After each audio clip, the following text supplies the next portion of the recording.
Hey everyone, today we're going to be discussing some pretty interesting stuff. So I'm a big believer that as you grow your business needs to be iterated upon and it needs to grow with you. So today we're going to be talking about some business practices you may have overlooked. And I'm calling this part one because I'm still learning, as we all should be. My business continues to grow and change and develop in order for me to provide a service that I am happy to provide my clients. And I think we can always continue to do better. So today we're going to be discussing how to run your business like a business. This is something that I struggled with at the beginning. I was just a guy who coached people online. But as soon as I made this my full-time job, I wanted to ensure that I was running my business as a legitimate business that could grow and develop and iterate. We'll look at some things you might want to consider on your website, reviewing terms and conditions and liability, cancellation policies, which is something I just ran into an issue with, and creating some boundaries. So the first step in running your business like a business is to incorporate it. Now, you might think that this is a bit of an extra step, but the reality is it can save you a ton of time, money, and liability. Having a legal corporation indemnifies you from a lot of liability. It indemnifies you from a lot of financial risk. If you incorporate your business properly and say your business fails, you could protect your own personal finances and credit rating by having it as a limited liability corporation. There's also tax implications depending on your country of residence. Here in Canada, if I pay myself a salary, I'm taxed at a different rate than if I pay myself in dividends from my company. I can also use the revenue from my company to support some of my personal expenses, home expenses, things like that, because I run my business out of my home. So having a LLC here in Canada, limited liability corporation, or a corp or an S corp in the US, there's a lot of different tax implications, and I suggest that you educate yourself on them. Laura Z did a all things business module for us, and it's available for free. So I do suggest that you revisit that module because it has a ton of information. It's essentially how to set up your business. The other thing with liability protection is, say, God forbid, that you hurt someone or someone is hurt and they sue you for liability, you end up losing. That's your corporation who loses. That's not you as a person. So you would be protected in that instance. Point being, incorporate yourself. Next is organize yourself financially. All businesses have a financial organization, whether it be shares, whether it be different accounts and credit cards. You need to have that. You need to be able to separate personal finances from business finances. I suggest you employ a bookkeeper or have bookkeeping software. You need to program automatic account transfers. So you need to pay yourself the least amount possible to cover your bills, because the higher you pay yourself, the higher you're going to be taxed. The name of the game is pay the least amount of taxes possible. You also need to plan for retirement, savings, investments, and big purchases. So having these automatic account transfers set up ahead of time takes a lot of responsibility and a lot of headache off your plate. You're not going to notice $100 out of your account every week, but you might forget once in a while to transfer $400 a month. Having these regular account transfers will ensure that you protect yourself and your own spending habits. You need to be aware of tax write-offs, and this is going to be dependent on your country and province, state, etc. But a tax write-off is essentially a purchase made for the business that is not counted towards your taxable net revenue. You don't pay taxes on that money. An example would be if you had an employee and you paid their salary. Say your company made $100,000 and you paid that individual $20,000. That $20,000 would be taken off your total revenue of $100,000. So your taxable revenue would actually be down to $80,000. You can save a ton of money doing this and making sure that you save all of your records as proof. The IRS is way more strict than the CRA, Canadian Revenue Agency, but we always need to have monthly reviews of the business and personal finances and make sure we have records of everything. Now, Every business should have a marketing plan, whether your marketing plan is something concrete or if it's something a bit more fluid. You should have an idea of what you're marketing, how you're marketing it, and how you're getting your message out. Everything you do as a coach is considered marketing. When I compete in a meet, it's marketing. When I go coach at a meet, it's marketing. When I go to the gym, it's marketing. When I post on my personal social media, it's marketing. Everything I do is marketing. For the business, you should plan and schedule posts on IG, Facebook, TikTok, whatever it is for your business. And that should echo the values of your business on your personal page. So if I believe that I am a good coach, then I should be a good athlete. I'm just putting that out there. There's a lot of coaches who say they coach a lot of people, say they have great success with their athletes, but then they suck at lifting. To me, that is deplorable. If you need to be the product of your product, and that starts with the image that you portray to the public. There also should be the opportunity to share some testimonials, some transformations. You need to engage in your community, be visible. Like I said, go to the gym, go to meets, and practice what you preach, right? Be a product of your product.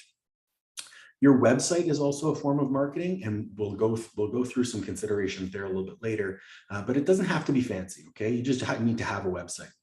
You also need to provide an incredible service. Referrals are your lifeblood. I have never spent a single dollar on marketing, yet I always have a full client load, right? That's because I get a ton of referrals.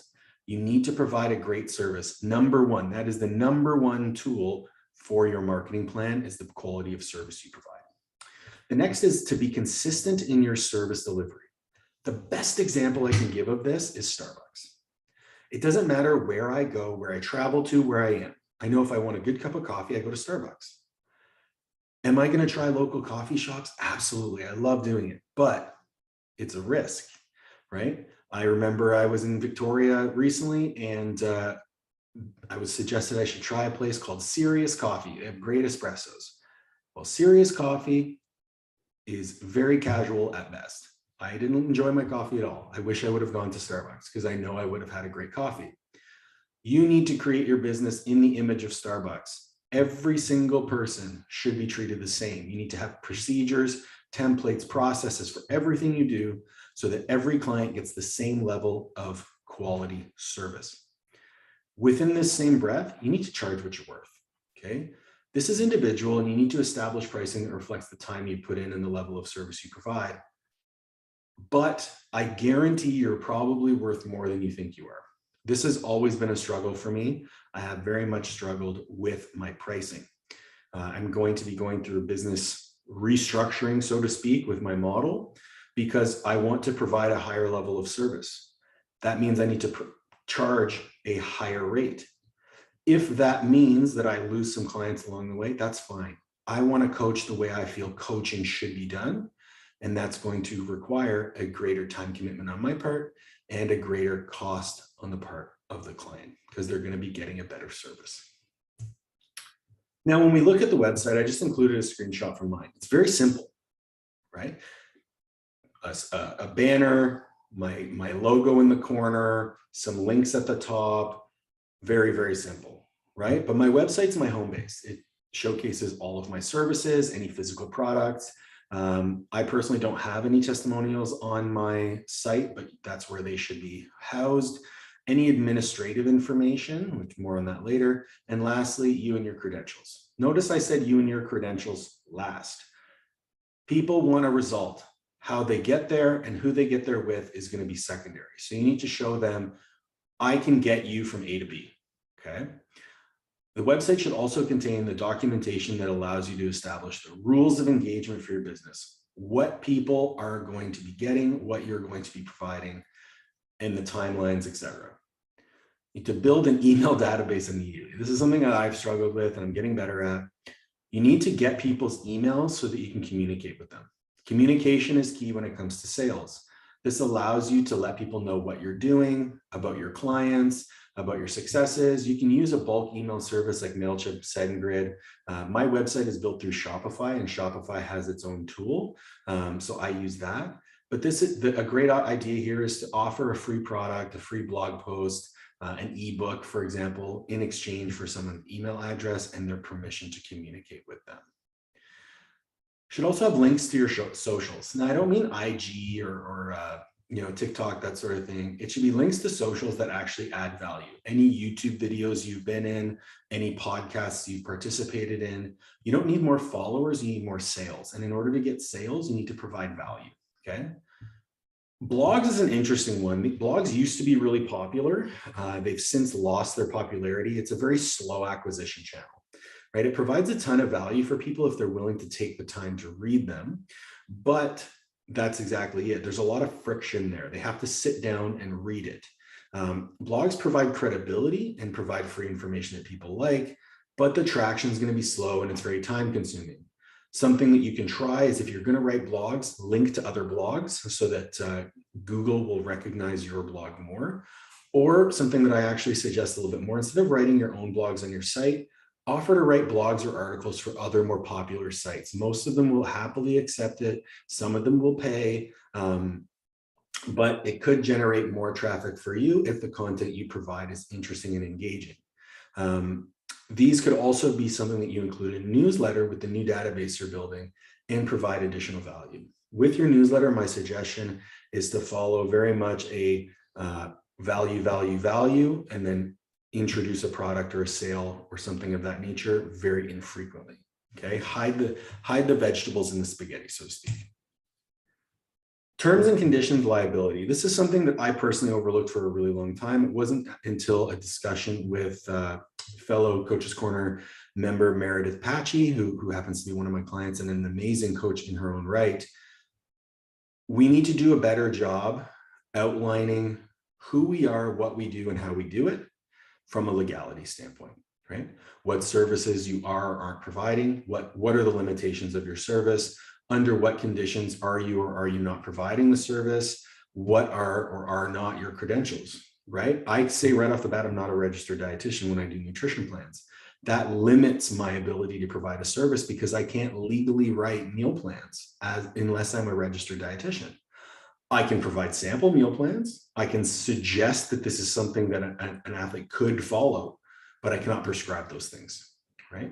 Essentially, this document, the terms and conditions, is an online explanation of your liability waiver, okay? Liability insurance is something that's very interesting, and Meredith and I have chatted about it a little bit. You need to check with your certification body on the limitations of liability as it pertains to your business, either in person or online. For example, CanFit Pro will cover you in terms of liability insurance in Canada, but certain services are exempt. None of your US clients will be under it, and certain online services are exempt as well.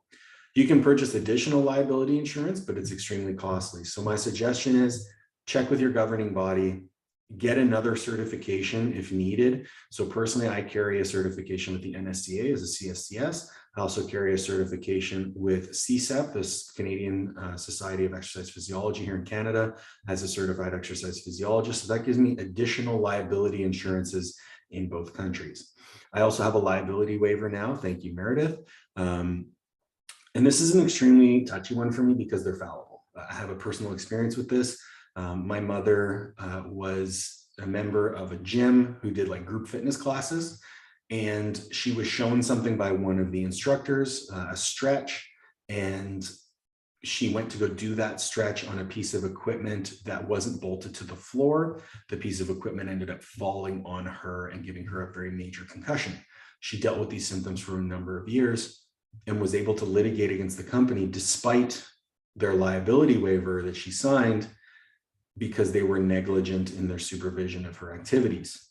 Now, I'm not saying, I've never heard of an online coach being litigated against. I've never heard of any of these things, but have one, review it with a lawyer, make your client sign it and keep it on record. Okay, this is something that I haven't done in the past, but I will be doing after my conversations with Meredith and my mother's experience. I want to have evidence that I did my due diligence to communicate to the clients that there is an inherent risk in the activities that we are undertaking, right? Your cancellation policy. I just got burned on this. So I actually didn't have I have a cancellation policy, but I didn't have it visible and enabled on my website. It was posted in a secret page that apparently I did not have visible at the checkout. Have a link to your cancellation policy at the checkout prior to completion of sale, and stick to it 100% of the time. We need to have consistency of service, right? If someone doesn't give you appropriate information within the appropriate timelines and know how to cancel, that's on you, right? So if they have that information and they're still negligent and their payment goes through, they lost their payment. That should be your policy. There should be confirmation communication after the cancellation, the reason or reasons for leaving, a survey about your service delivery. And I love this question. How likely would you be to recommend this coaching service to a friend? If it's anything less than 10 out of 10, request a reason why, learn from it. Anything 10 out of 10, request a testimonial and add it to your website. Boom. Don't just do this for the sake of doing it. Don't just have it done and never look at the information. Learn, implement, adapt, improve, right? We're always trying to improve. And the best people to tell us how to improve, the people using our service. Creating boundaries. Okay, this is one thing that is very challenging for some people, but CEOs with an open door policy never get any work done. Okay, if you are always available 24/7, 365, you will never stop working. You left the 9 to 5, but that doesn't mean that you can work 24/7, right? You didn't skip the 9 to 5 to retain the same inflexibility, but you need to have a schedule that protects you from yourself. Okay, I did a talk on time management. It's in the fitness business section. And I really suggest that all coaches need to read it. It's how I organize my week and my tasks, right? I establish a weekly task schedule, which includes working in the business and on the business tasks. I assign the time to do it, and I'm disciplined. Right now, I've assigned a couple of hours to put this presentation together, record it, and upload it. So it's done. If I can't finish it in that timeline, it has to get done. So something else gets pushed, right? But the old adage of a task will take as long as it takes, as long as the time allotted to it, right? So if you allot 3 hours for a task that might take 15 minutes, it's going to take you 3 hours, right? So be disciplined. Provide clear guidelines of your expectations of clients and what they can expect of you. This should be in the terms and conditions and in all of your initial communications with clients. They should know what they need to do and what they can expect from you. And by placing accountability on the client, I 100% have seen that the more accountability I place on a client, the happier they are with the service delivery. The more I ask of them, the more they step up and the better results that they get as a result. I stick to this 100% of the time. Be the standard, okay? Hit your timelines, make sure your clients hit theirs. If they submit at 12:01 a.m. and their check-in was due at 11:59 p.m. the next day, their check-in gets pushed the next day. It has to be. You have to be diligent. I also suggest that you plan and take vacations from your media and work. Now, this doesn't mean you have to go on a 7-day cruise, but you can have vacations every day from your media. I don't look at my phone before 8 a.m. I don't look at my phone after 8 p.m. to do work, right? So 8 a.m. to 8 p.m. is I will have my work phone active and I may or may not respond to messages.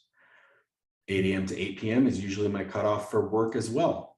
But during the day, I also do other tasks because I don't work 9 to 5. I have flexibility. I can book meetings. I can do other things, right? Booking those times away from your media will make a big difference to your mental health. Now, an overview. I know I touched on a lot of things today, but I'm going to keep adding to it. Like I said, this is part 1. So the number 1, incorporate yourself and protect yourself financially. A quote that I love, tax evasion is a crime. Tax avoidance is your responsibility. If you're making good money, there's no reason why you shouldn't be able to spend it on the things you want to spend it on. Remember that everything you do is marketing and everything you do needs a system, right? Be consistent across the board with your clients and yourself. Establish your website as a home base with all the resources and information people need before, during, and after they employ you. And you need to have a way to communicate with them during every phase of their engagement. These expectations and obligations need to be clear to all parties, and you need to collect information about your service delivery so that you can make it better. You need to establish a schedule for yourself, hold yourself to it, and plan time away from your work, because we know that the key to anything is sustainability, whether it be nutrition, diet, or work. Sustainability. You need to have a steady roster of clients that get an amazing service. You need a workflow that's manageable for you long-term, and you need to be able to support yourself financially during that period.